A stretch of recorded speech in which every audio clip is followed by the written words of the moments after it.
اب آپ اس مبارک سلسلے کا پارٹ نمبر 3 سماعت کیجیے گا۔ تو علماء نے لکھا کہ بی بی شیبہ شام کو ایک لکڑی لے کے کھڑی ہو گئیں اور سارے علاقوں کی طرف توجہ کر کے ان سے مخاطب ہوئیں کہ اے جنگل کے درندوں، یہاں انسان تو کوئی نہیں ہے، لیکن اس چیز کا خیال رہے کہ میں ایک پیغمبر کی بیوی ہوں اور ایک پیغمبر کی والدہ ہوں۔ تو کہتے ہیں کہ فوری طور پہ بی بی صاحبہ کی آواز سن کر تمام جانور خاموش ہو گئے، بلکہ یہ اظہار ہونے لگا، مختلف مقام پہ جانور بیٹھ گئے اور خاموشی کے ساتھ، ہم حملے کے لیے نہیں آئے، ہم تو پہرے کے لیے آئے ہیں۔ اس کی وجہ تھی کہ یہ وہ مسعود وجود تھا، یہ وہ مسعود بچہ تھا جس کی نسل میں سے پیدا ہونا تھا حضرت محمد صلی اللہ علیہ وآلہ وسلم نے۔ تو اگر اسماعیل کی حفاظت نہ ہوتی تو یہ سلسلہ حضور تک کیسے پہنچتا؟ تو اصل میں تو یہ سارا نظم اسی پاک نبی کے لیے سجائی جا رہی تھی اور یہ منظر اسی لیے بنائی جا رہی تھی۔ کہیں آپ نظر ڈالیں، کہیں آسمانوں پہ پہرے ہیں، کہیں کعبۃ اللہ کو بنایا جا رہا ہے، کہیں ابراہیم کو ہجرت پہ بھیجا جا رہا ہے، کہیں ان سے بچے چھڑوائے جا رہے ہیں۔ تو یہ ساری چیزیں جب آپ ان پہ نظر ڈالیں تو محسوس ہوگا کہ یہ ساری محفل جس کے لیے سجائی جا رہی ہے تو وہ آنے والے تھے حضرت محمد رسول اللہ صلی اللہ علیہ وآلہ وسلم تسلیماً کثیراً کثیرا۔ تو اب جناب حضرت سیدنا اسماعیل علیہ السلام کا پانی ختم ہوا تو بی بی صاحبہ صفا پہ چڑھی، پھر مروہ پہ گئیں، تو بی بی صاحبہ نے کل 7 چکر لگائے۔ تو اللہ پاک کو یہ دوڑنا اتنا پسند آیا کہ مساء کو قیامت تک کے لیے شعائر اللہ قرار دے دیا گیا۔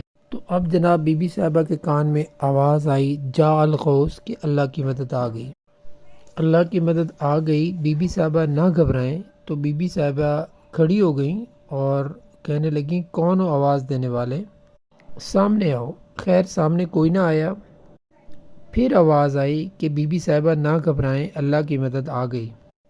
تو اللہ تعالیٰ نے حکم فرمایا حضرت جبریل امین کو کہ جس جگہ پہ حضرت اسماعیل علیہ السلام کے پاؤں ہیں اسی جگہ پہ اپنا پر مارو۔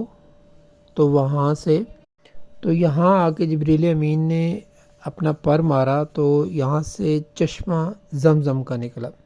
تو یہ جو زمزم کا پانی ہے، اب اس میں کئی نعمتیں شامل ہو گئیں۔ ایک تو جبریل امین کا پر ہے اور ایک حضرت اسماعیل علیہ السلام کے پاؤں ہیں، پاؤں کے لگنے کی وجہ سے وہاں سے پانی نکلا۔ اور تیسری ایک نعمت اور اس میں شامل ہو گئی کہ آمنہ کے لال نے اس پانی کو پیا اور پینے کے بعد اپنا لعاب اس میں ڈالا اور اس کے بعد حکم دیا کہ اس کو بھی زمزم میں ڈال دو تاکہ اسماعیل علیہ السلام سے وہ سلسلہ جو ہے نبوت کا چلا ہے وہ قیامت تک جڑ جائے، امت کو قیامت تک زمزم کا پانی ملے، اور اس میں کہ اللہ کے فرشتے کا پر ہو، میرے دادا کے پاؤں ہو اور محمد مدنی کا لعاب پاک اس میں شامل ہو۔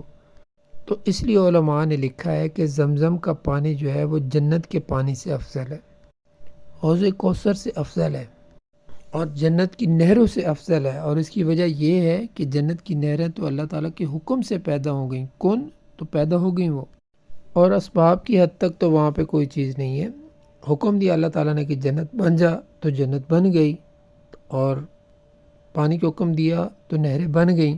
لیکن یہاں تو اسباب بھی ہیں کہ 2 نبی ہیں، ایک پیغمبر نوری ہے یعنی کہ حضرت جبریل امین، وہ بھی پیغمبر ہیں، نوری پیغمبر ہیں، اور ایک پیغمبر حضرت سیدنا اسماعیل علیہ السلام، اور ایک نبی آخر الزمان حضرت محمد رسول اللہ صلی اللہ علیہ وآلہ وسلم۔ ان سب چیزوں کی وجہ سے زمزم کو جو فضیلت ملی تو وہ جنت کے پانی سے بھی افضل ہو گئی۔ اس لیے علماء نے لکھا کہ جب معراج پاک پہ جانے سے قبل نبی پاک صلی اللہ علیہ وسلم کا سینہ مبارک کھولا گیا تو اس وقت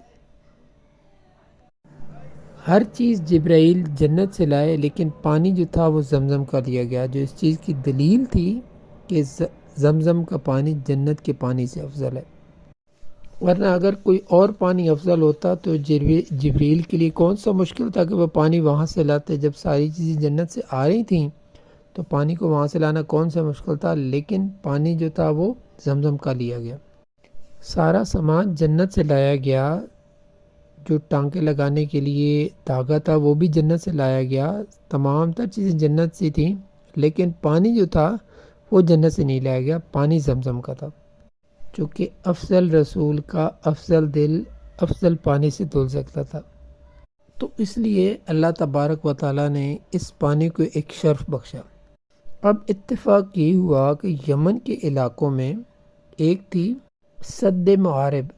سد ہوتا ہے بند، بہت بڑا بند، جس طرح آپ ڈیم بناتے ہیں، پانی کو اکٹھا کر کے آگے اس کو ڈیم بند کر دیتے ہیں، جیسے سد سکندری، جیسے سد یاجوج ماجوج، جیسے آپ سمجھے دیوار چین۔ اسی طرح ان کی ایک سد معارب تھی جو اتفاق کی بات ہے اس وقت ٹوٹ گئی۔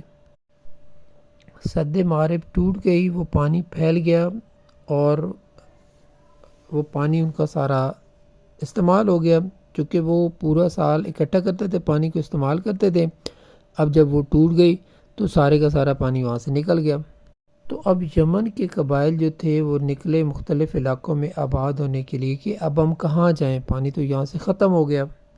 تو وہاں سے قبائل چلے کہ ہم پانی کی تلاش میں نکلیں تاکہ وہاں سے رہ سکیں، چونکہ پانی نہ ہو تو زندگی کا وجود ممکن نہیں ہے۔ اور اللہ تعالیٰ نے بھی قرآن پاک میں یہ فرما دیا وَجَعَلْنَا مِنَ الْمَاءِ كُلَّ شَيْءٍ حَيٍّ، تو اللہ تعالیٰ نے فرمایا ہم نے ہر ہر جاندار کا وجود پانی کے ساتھ اس کو برقرار رکھا، پانی سے اس کو زندہ کیا۔ تو پانی وجہ حیات ہے، پانی مردہ زمینوں کو زندہ کر دیتا ہے۔ تو ڈھونڈتے ڈھونڈتے قبیلہ جرہم جو تھا وہ یمن کا قبیلہ تھا اور یہ عرب تھے۔ بنو جرہم جو تھے وہ خالص عرب تھے، چونکہ یہ یمن سے تھے۔ تو یہ قبیلہ جرہم جو تھا وہ پانی کی تلاش میں چلتے چلتے چلتے مکہ مکرمہ کے جب قریب آیا تو انہوں نے دیکھا کہ چند جانور جو ہیں وہ ایک جگہ پہ اکٹھے بیٹھے ہیں۔ تو ایک قاعدہ ہے کہ جہاں پہ پانی ہو وہاں پہ پرندے آتے ہیں، کیونکہ ان کا بھی ایک اصول ہے کہ جہاں پہ پانی ہو وہاں پہ وہ تلاش کرتے کرتے پہنچ جاتے ہیں۔ تو انہوں نے جب پرندوں کو اڑتے ہوئے دیکھا تو انہوں نے اپنے آپس میں مشورہ کیا، تو یہاں تو ہم نے کبھی پرندے اڑتے ہوئے نہیں دیکھے، یہ کیا ہے، تلاش کیا جائے۔ تو انہوں نے وہاں پہ اپنے آدمی بھیجے، تو انہوں نے کہا کہ یہاں تو پانی ہے، ایک بڑا چشمہ ہے، وہاں پہ ایک بوڑھی عورت بھی بیٹھی ہے اور وہاں پہ ایک بچہ بھی ہے۔ تو انہوں نے کہا ٹھیک ہے، وہ قبیلے کا قبیلہ پورے کا پورا وہاں پہ پہنچ گیا۔ لیکن اس زمانے میں ان لوگوں میں کچھ اخلاقیات ہوتے تھے، یعنی باوجود اس کے کہ عرب قتل قتال لڑائی یہ سب کچھ عام تھی، لیکن اس کے باوجود بھی ان لوگوں کے اندر کچھ روایات موجود تھیں۔ تو وہ جب آئیں تو انہوں نے بی بی صاحبہ سے عرض کی کہ آپ دیکھ لیں ہم یمن سے نکلے ہیں پانی کی تلاش میں، اور یمن سے چلتے چلتے ہم مکہ تک پہنچ گئے ہیں، تو یہاں آ کے ہمیں پانی ملا ہے، تو آپ اگر ہمیں اجازت دیں کہ ہم اس چشمے کے قریب رہ جائیں تو آپ کی بڑی مہربانی ہوگی۔ لیکن بی بی صاحبہ کو اللہ تعالیٰ نے عقل دی، انہوں نے کہا کہ ہاں آپ یہاں پہ رہ سکتے ہیں، لیکن یہ جو پانی ہے اس پہ حق میرا ہوگا اور میرے بیٹے کا حق ہوگا، پانی پہ حق ہمارا ہوگا، باقی آپ یہاں پہ رہ سکتے ہیں، پانی آپ لے سکتے ہیں، لیکن اس پہ تسلط جو ہے وہ ہمارا ہی ہوگا، تسلط ہم آپ کو نہیں دیں گے، تسلط ہمارا ہوگا، پانی آپ لے سکتے ہیں۔ تو انہوں نے کہا جی ٹھیک ہے۔ اور ایک روایت میں یہ بھی آتا ہے کہ بی بی صاحب نے انہوں نے کہا کہ پانی ہم آپ کو دیتے ہیں، لیکن اس کے لیے کچھ معاوضہ بھی ہوتا ہے، تو معاوضہ آپ ہمیں ادا کریں اور پانی کو استعمال کریں۔ تو انہوں نے کہا جی ٹھیک ہے ہم وہ بھی دیں گے۔ تو یہاں سے قبیلہ جرم جو تھا وہ یہاں پہ آباد ہوا۔ جرم قبیلے کے آباد ہونے کے بعد جب وہاں پہ حضرت اسماعیل علیہ السلام جوان ہوئے تو ان کی شادی بھی قبیلہ جرم میں ہو گئی۔ تو اب حضرت اسماعیل علیہ السلام نے عربی زبان جو تھی وہ ان سے سیکھی، تو اس وجہ سے یہ عرب مستعربہ کہلائے، چونکہ انہوں نے عربی زبان دوسروں سے سیکھی۔ چونکہ آپ کی اپنی زبان مبارک عربی نہیں تھی، عرب زبان آپ نے قبیلے جرہم سے سیکھی، تو اب آپ زبان پہ قائم ہو گئے۔ اب جب حضرت اسماعیل علیہ السلام کی عمر مبارک 16 سال کی ہوئی تو اللہ تعالیٰ نے حضرت ابراہیم علیہ السلام کو حکم دیا، تو وہ آئے اور یہاں پہ بنائے کعبہ کا حکم ہوا اور انہوں نے اللہ تعالیٰ کے یہاں پہ گھر بنایا۔ تو اللہ تعالیٰ کے حکم سے حضرت ابراہیم علیہ السلام نے کعبہ کی بنیاد رکھی، اور بنیاد انہی قواعد پہ رکھی جن قواعد پہ حضرت آدم علیہ السلام نے اس کی بنیاد رکھی تھی اللہ کے حکم سے۔ اب روایات میں لکھا ہے کہ انہوں نے اللہ تعالیٰ سے کہا کہ اے اللہ، آپ نے حکم فرمایا کہ کعبۃ اللہ بنائیں، لیکن مجھے اندازہ نہیں ہے کہ کتنا طول ہے، کتنا عرض ہے، کس طرح سے بنانا ہے۔ تو وہاں پہ تو ایک ٹیلہ تھا، کوئی چیز موجود نہیں تھی، تو بارشیں آتی، وہاں پہ سیل آتے، سیلاب آتے، فلڈ آتے، چیزیں آتی، تو بنتے بنتے یہ ایک ٹیلہ بن گیا۔ تو اللہ نے حکم دیا کہ ہم آسمان پہ بادل کا ایک ٹکڑا بھیجتے ہیں، جہاں جہاں بادل کا سایہ ہو سمجھ لو کہ یہ کعبۃ اللہ ہے، اور جہاں پہ سایہ نہیں ہوگا وہاں پہ کعبۃ اللہ نہیں ہوگا، اسی جگہ پہ تم نشان لگاؤ۔ تو کعبۃ اللہ کے اوپر ایک ایسے سائبان ہوتا ہے، سائبان جس طرح ہوتا ہے اس طرح سے وہ کھڑا ہو گیا، اور حضرت ابراہیم علیہ السلام نے، تو حضرت ابراہیم علیہ السلام اور حضرت اسماعیل علیہ السلام نے نیچے کعبۃ اللہ کے نشان لگائے۔